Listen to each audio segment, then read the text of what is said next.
Hi friends, welcome to the channel. ఈరోజు మన ఛానల్‌లో వచ్చేసేసి ఒక ఇంట్రెస్టింగ్ ఫ్యాక్ట్ గురించి అయితే చెప్పాలనుకుంటున్నాను. మన మనం ఎక్కువగా డైలీ లైఫ్‌లో తింటుంటాము. అప్పుడప్పుడు తింటుంటారు. కొందరికి అది ఇష్టం ఉంటుంది. కొందరికి ఇష్టం ఉండకపోవచ్చనమాట. అదే చాక్లేట్ అనమాట. స్వీట్ ఐటెమ్ అంటారు. కొందరు డార్క్ చాక్లెట్స్ తింటుంటారు. చాలా చాక్లెట్స్ అయితే మార్కెట్‌లో అవైలబుల్‌గా ఉన్నాయి.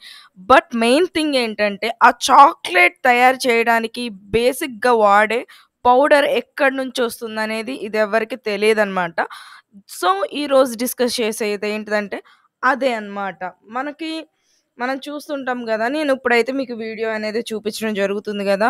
సో, అందులో ఈ ట్రీస్ ఏంటంటే కోకో బీన్స్ అనేది ఈ ట్రీస్‌లో ఉండే కాయల నుంచయితే తీస్తారు. ఆ కాయలు ఫ్రూట్‌గా మారిన తర్వాత ఆ కాయ నుంచి కోకో బీన్స్ తీసి ఎండబెట్టి వాటిని బాగా ఫ్రై చేసి ఏంచి పౌడర్ చేస్తారు. అది రా కోకో పౌడర్ అన్నమాట. సో, ఈ విషయం చాలామందికి తెలియదు. సో, నేను షేర్ చేస్తున్నాను. నేను తోటను కూడా విజిట్ చేశాను. చాలా యూజ్‌ఫుల్ అయితది. చూడండి ఫ్రెండ్స్, అవి చిన్నగా పచ్చిగా ఉన్నప్పుడైతే అలా ఉంటాయి. కోకో కోలా కాయలు. సో, మీకైతే చూపిచ్చాలనుకున్న చూపిస్తున్నాను చూడండి. ఆహ్, వీటిని డ్రింక్స్‌లో కూడా యూజ్ చేస్తారంట ఈ పౌడర్.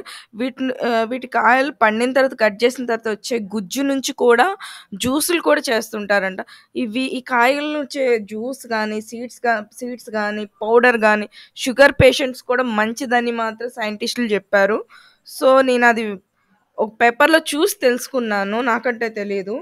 సో, ఏదైనా ఏదైనా మనము డైలీ లైఫ్‌లో చాక్లెట్స్ తింటున్నాం దాని గురించి తెలుసుకోవాలని చాలామందనుకుంటారు. సో, ఇదైతేననమాట. ఇదే కోకో బీన్స్‌దనమాట. Chocolate base powder. దీని నుంచే తయారు జేస్తారు. తర్వాత నెక్స్ట్ ముందు ముందు ఎలా చాక్లెట్ ప్రిపేర్ చేస్తారనేది కూడా నేను చూపిస్తాను. Guys follow this channel, subscribe please. Please watch this video.